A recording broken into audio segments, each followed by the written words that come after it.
Now, this one raised a load of eyebrows. Gianluigi Donnarumma expected to leave Paris Saint-Germain this summer. For Manchester United to do for a number of reasons. They spent a huge amount of money replenishing their front line, but their next priority is signing a central midfielder if they can. The reason why this is difficult is because United do need to prioritise sales. So far, there's not been a huge amount brought in. Yes, there's been the sell-on clause of the likes of Anthony Elanga. They've probably made around £20 million in terms of things like that, but unless they can get £40 million for Rasmus Højlund, they can get a good deal for Anthony, they can get a good deal for Jadon Sancho, they're not really going to be in a situation where they can really attack this transfer and bring in Carlos Baleba. The other factor is Brighton, they're not going to sell him on the cheap. He's arguably as good as Moises Caicedo was at that stage when Chelsea spent £150 million on him. Maybe not quite as ready as Caicedo, but you can understand the sort of figures that Brighton will be looking at for Carlos Baleba to depart. You wouldn't expect it to be anywhere short of £70–80 million.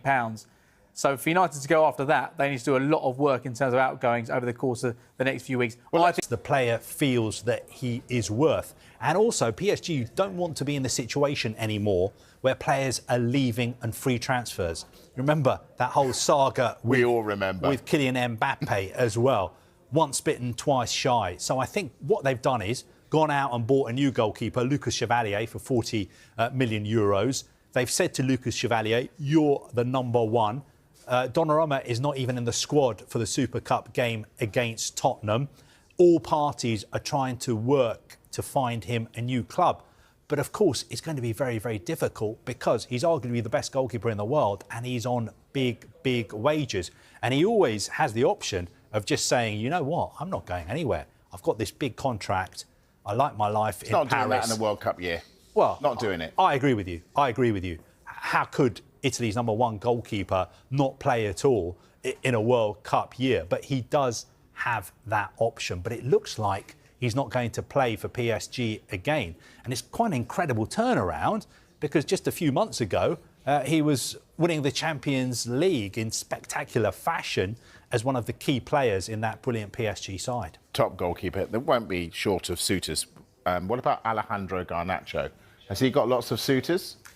Well, it looks like one in particular. Napoli were interested in signing him in January and they had interest in the summer. They've moved on to other targets. But Chelsea has been a long-standing interest. There were conversations that took place in January. Things have stepped up now. There's talks ongoing now between Chelsea and Manchester United. And this is a really important deal that United get right because they've been really active in the transfer market in terms of bringing in players.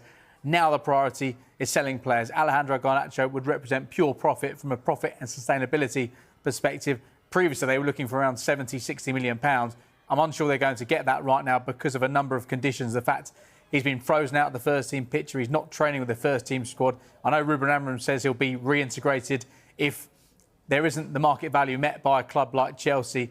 But also, Ruben Amorim said that Garnacho was looking for a new type of leader. He's looking for a new type of project. So you'd expect him to depart. Chelsea, yes, they have a number of wide players, but all these different wide players have a specific profile as well. We know Garnacho is a very, very talented player. Perhaps he needs the right manager and the right club. So I think this is a deal that could happen. Chelsea want to try and sign him before the end of this transfer window. I think he will depart before the end of this transfer window. I think he'll probably head to Chelsea as well. OK, so you think Garnacho on the way out?